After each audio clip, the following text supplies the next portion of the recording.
उसका स्वागत है आप सभी का न्यूज 18 राजस्थान पर। आप देख रहे हैं प्रदेश हमारा बुलेटिन और मैं हूं आपके साथ हेमंत कुमार। चलिए खबरों की शुरुआत करेंगे इस वक्त की सबसे बड़ी खबर के साथ। महिला के बोरवेल में फंसे होने का मामला सामने आया है, जहां सबसे बड़ी अपडेट है। लगभग 51 घंटे से महिला बोरवेल में फंसी हुई है।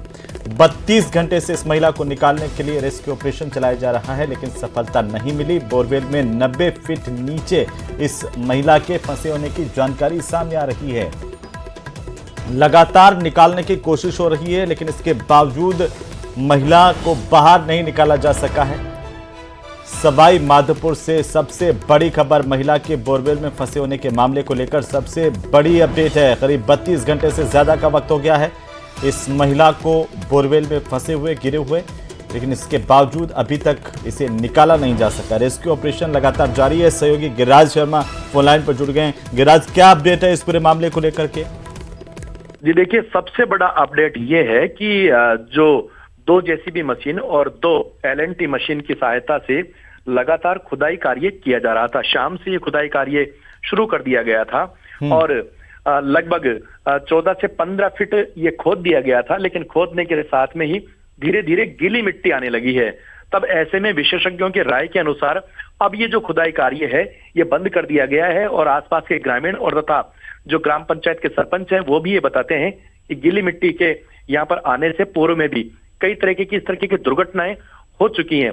ऐसे में विशेषज्ञों की राय के अनुसार अब खुदाई कार्य बंद कर दिया गया है। ऐसे में जो विशेष मशीन होती है पॉकलैंड मशीन, वो जयपुर से यहाँ पर पहुंचेगी और उसके बाद में ही पॉकलैंड मशीन की सहायता से आगे खुदाई का कार्य उसको गति दी जाएगी। लेकिन गिरिराज, कई घंटे से रेस्क्यू ऑपरेशन चल रहा है, बीच में उम्मीद टूट गई थी, उसके बाद में फिर से वापस उम्मीद जगी है। क्या महिला के स्वास्थ्य को लेकर के कोई जानकारी मिल पाई है? जी देखिए, पुख्ता तौर पर पुष्टि कोई भी व्यक्ति ये कर नहीं रहा है कि महिला की हालत किस तरीके की है। हालांकि अंदेशा यही जताया जा रहा है कि महिला को सुरक्षित मुश्किल ही निकाला जा सके। हर कोई व्यक्ति, हर किसी की जुबान पर यही है और जहां तक जिला प्रशासन भी दबी जुबान में यही कह रहा है कि महिला शायद अब जीवित नहीं है। लेकिन जो पुष्टि होगी वो महिला का जो है उसको बाहर निकाले जाने के पश्चात ही होगी। ऐसे में अभी तक जो रेस्क्यू कार्य है, रेस्क्यू कार्य पर ही पूरा दरमदार है। जी बिल्कुल गिरिराज, चलिए बहुत शुक्रिया तमाम जानकारी के लिए। नजर बनाए रखिए, अपडेट हम आपसे लेते रहेंगे। और इसी बीच एक और बड़ी खबर, न्यूज 18 की खबर का असर हुआ है। शिक्षा विभाग में अभी तबादले नहीं होंगे। शिक्षा मंत्री मदन दिलावर ने यह साफ कर दिया है कि शिक्षा विभाग में अभी कोई तबादले नहीं होने जा रहे हैं। बीच सत्र में शिक्षकों के तबादले नहीं होंगे और शिक्षा मंत्री का यह कहना है कि बीच सत्र में तबादलों से पढ़ाई में दिक्कत होती है। जल्द ही बोर्ड की परीक्षाएं होनी है। उन्होंने कहा कि तबादलों से परीक्षा व्यवस्था में भी दिक्कत पैदा होती है और इसीलिए अभी शिक्षा विभाग में कोई तबादले नहीं होंगे, भले ही तबादलों से रोक अभी हट गई हो।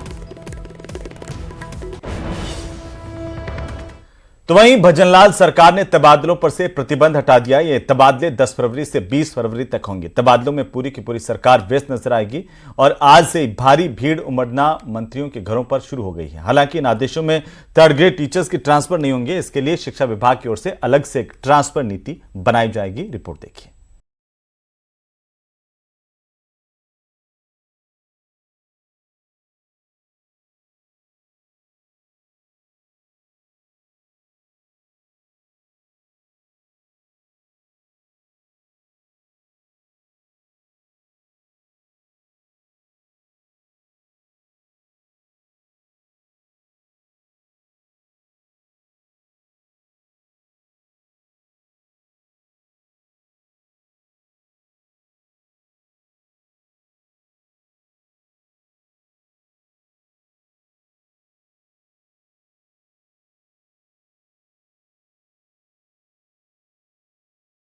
और कांग्रेस राज में जितना भ्रष्टाचार हुआ, गुंडागर्दी हुई, दादागिरी हुई, उसको बिल्कुल खत्म करेंगे, सुशासन लाएंगे। नहीं होता, लेकिन जो ऐसे अधिकारी जिन्होंने आम जनताओं के जो काम है उनमें रुकावट का काम कर रहे हैं, सरकार की जो योजना है उनको जमीनी स्तर पर उतारने में बाधा उत्पन्न कर रहे हैं, ऐसे अधिकारियों के बारे में निश्चित रूप से सरकार को अवगत कराएंगे। इधर जैसे ही तबादलों से बैन हटने की खबर आई, कृषि मंत्री डॉक्टर किरोड़ीलाल मीणा का कार्यालय कर्मचारियों की भीड़ से खचाखच भर गया।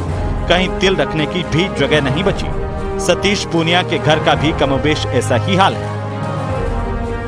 ट्रांसफर पर एक नीति बननी चाहिए। भारत सरकार में ट्रांसफर की एक पॉलिसी बनी हुई है। आधी से ज़्यादा ताकत हमारे लोगों की ये ट्रांसफर में लग जाती है, ये बदली जानी चाहिए। तबादले के बारे में अंतिम निर्णय सरकार को ही करना है, क्या नीति होगी, क्या प्रक्रिया होगी। लेकिन क्योंकि कार्यकर्ता हैं और सरकार से जुड़े हुए सीधे तौर पर, उनकी एक आकांक्षा है, कितनी पूर्ति है तो वक्त बताएगा। लेकिन हमारा फर्ज है कि सबको शांति से सुना जाए और जो यथायोग्य जैसी मदद वो की जाए।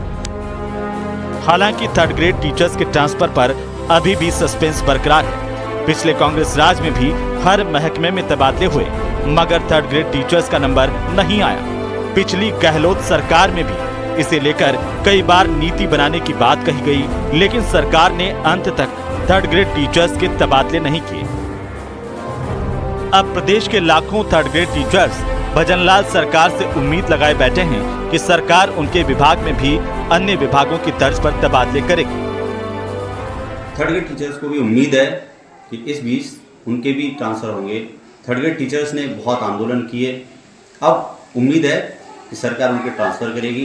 बोर्ड की प्रायोगिक परीक्षाएं चल रही हैं, बच्चों की तृतीय परीक्षा चल रही है और बच्चों का पीक चल रहा है। इस समय अगर तबादले किए जाए तो बच्चों के साथ कुठाराघात होगा। अगर ये तबादले मई जून में किए जाए तो ज्यादा श्रेयस्कर होगा। शिक्षकों को मलाल इस बात का है कि जब भी तबादलों से बैन फटता है तो हर विभाग में और उनके विभाग में चपरासियों से लेकर IAS अफसरों तक के तबादले होते रहे हैं, लेकिन उनके तबादलों पर रोक का ताला खुलने का नाम नहीं ले रहा।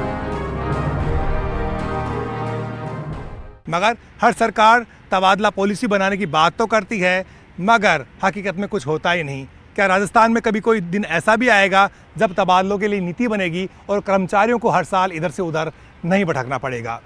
कैमरा पर्सन दिलीप चेची के साथ बाबूलाल धायल, न्यूज़ 18 जयपुर।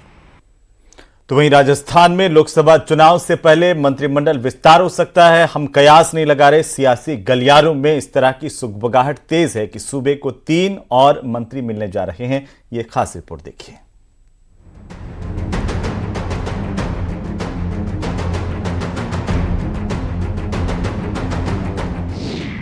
मंत्रिमंडल विस्तार की सुगबुगाहट, लोकसभा चुनाव की तैयारी की आहट, सूबे को 3 और मंत्री मिलने की चर्चा ने पकड़ा जोर।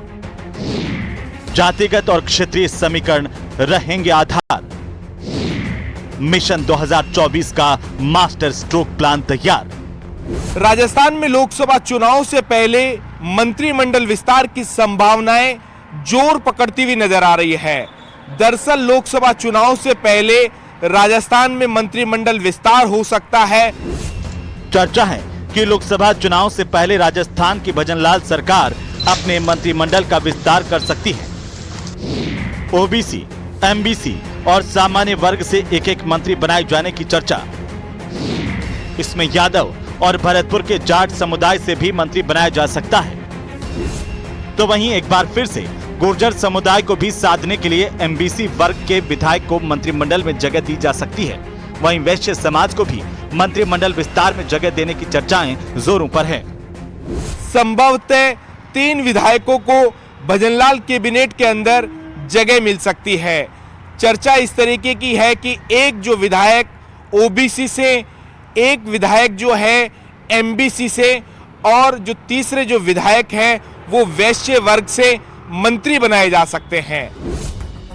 दरअसल लोकसभा चुनाव को लेकर भारतीय जनता पार्टी राजस्थान में किसी भी स्तर पर कोई कोर कसर नहीं छोड़ना चाहती। हाल ही में मुख्यमंत्री भजनलाल शर्मा 2 दिवसीय दिल्ली के दौरे पर रहे।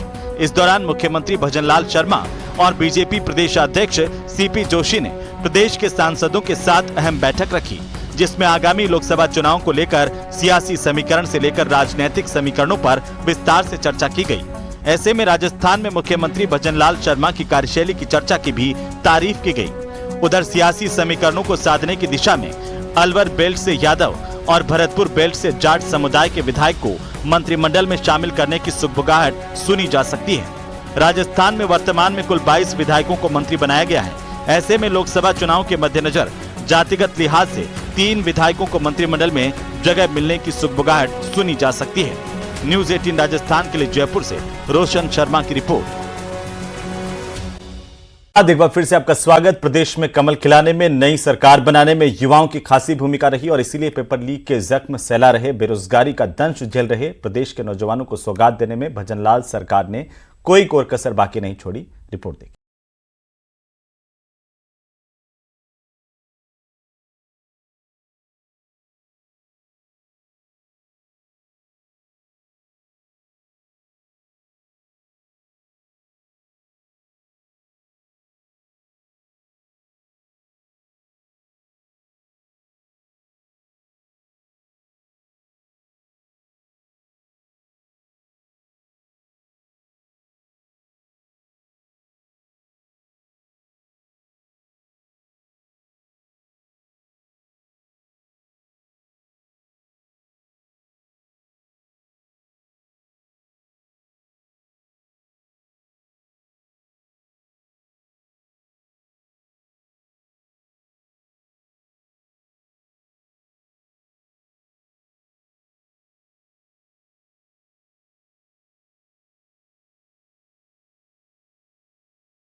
वह तनाव से ग्रस्त रहता है।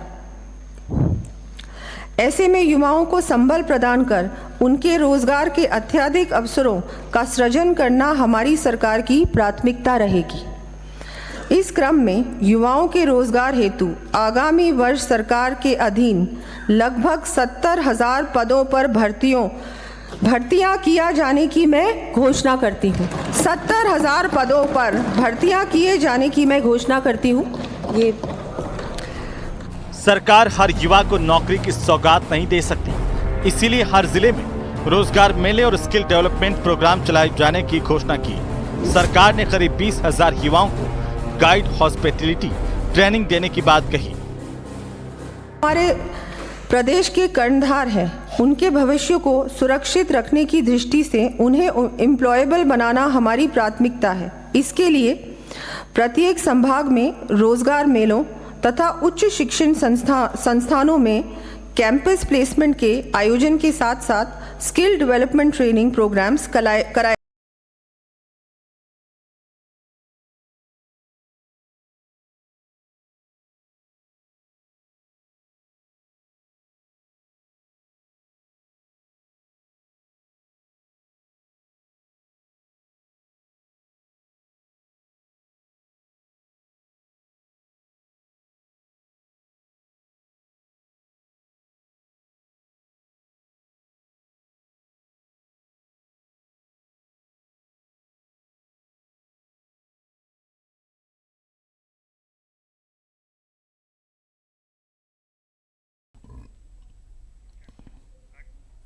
तो वहीं पूर्व मंत्री प्रताप सिंह खाचरियावास ने कहा है कि बीजेपी सरकार के पहले बजट में ही मोदी की गारंटी फेल हो गई।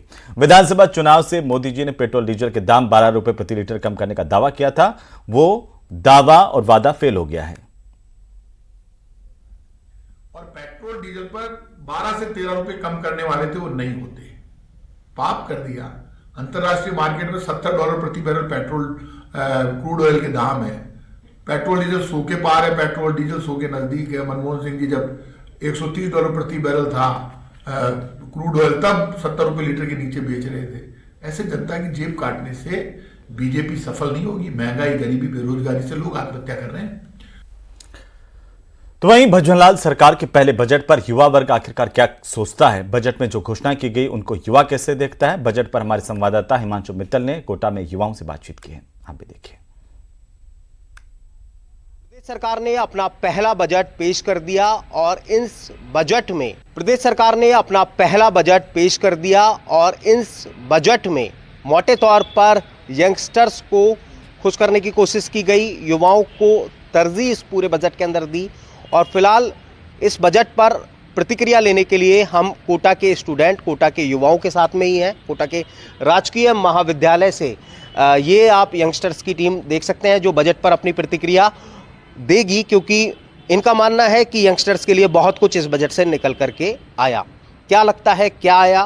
कितनी उम्मीदें थी? जितनी उम्मीदें थी पूरी हुई? सर्वप्रथम तो राजस्थान में नई सरकार बनी है, इससे सभी युवाओं को खुशी भी है क्योंकि जो पुरानी सरकार थी वो युवाओं के बेरोजगारी के विषय पर भी काम नहीं कर पाई, महिला उत्पीड़न पे भी काम नहीं कर पाई। लेकिन अभी जो युवाओं और छात्राओं को ये उम्मीद है कि अब जो नई सरकार बनी है वो फुल एक्शन मोड में है, तो वो युवाओं के लिए, युवाओं की बेरोजगारी जो भी बहुत ज़्यादा बढ़ चुकी थी उसको कम करेंगी, युवाओं के लिए अधिकतर रोजगार के मौके वो लाएंगी और महिला सुरक्षा पर काम करेंगी। इसके अलावा हम शिक्षा के क्षेत्र में जब हम बात करते हैं, शिक्षा के क्षेत्र के लिए जो बजट का हिस्सा है उसमें से 10% हिस्सा शिक्षा के क्षेत्र में काम में लिया जाए, खर्च किया जाए। और क्योंकि शिक्षा, अभी हम लोग देखते हैं कि शिक्षा के क्षेत्र में बहुत कमियां थी जो पूर्ण नहीं हो पा रही थी, तो ये इस सरकार से हमारी यह उम्मीदें हैं कि शिक्षा के क्षेत्र में 10% हिस्सा वो दें। तो आपको क्या लगता है, क्या मिला, उम्मीदें पूरी हुई?